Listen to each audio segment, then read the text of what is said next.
Hey everyone, this is Jeff with Gadget Prime, and this is my initial iPhone X review. I've had this phone for about a week now, and I think that's a great device, although it is pretty expensive at $1,000. What are my thoughts? Let's get into it. The biggest change that's immediately noticeable is the display. It's the first OLED Super Retina HD display, measuring in at 5.8 inches, at a taller aspect ratio than before. This screen is absolutely incredible, and the super slim bezels make you feel like you're holding on to the future. The display itself is bright and vivid without being oversaturated. It also has great viewing angles. It's one of the best displays out there on any smartphone today. And of course, the notch. I stopped noticing after a day, and I think that you'll be fine as well. Now, because the iPhone X is so new, a lot of apps haven't been updated to take advantage of the full screen yet. What that's resulted in is quite a few apps that I use on a daily basis not quite filling out the whole screen, which kind of makes the experience a little bit less futuristic to me.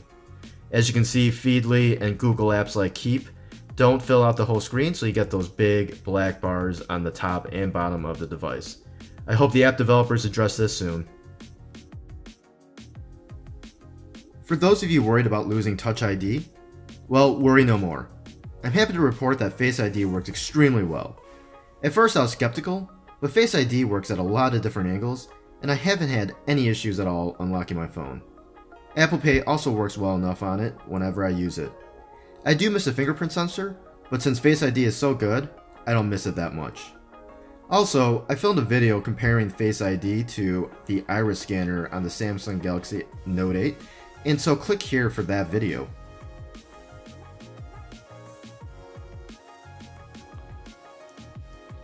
Emoji works really well, and I have to say it's really fun to use, and it's really easy to use as well. You'll get a kick out of it.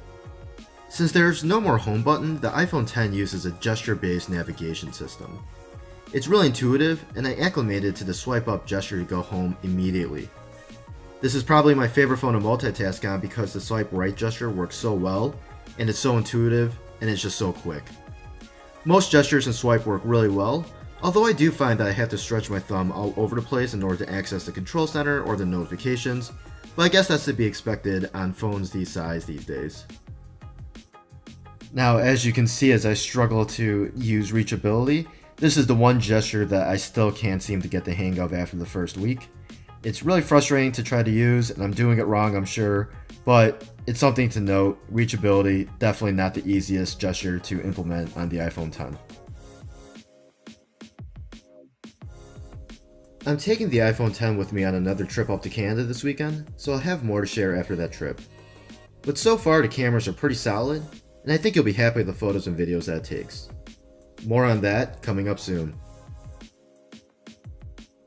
The one thing I haven't been pleased about is the battery life on this device.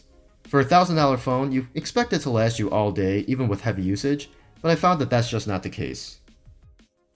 I'll keep on using the device, and I'll keep you guys updated. But that's about it on my initial thoughts. Thanks for watching, and subscribe for more. Thanks everyone.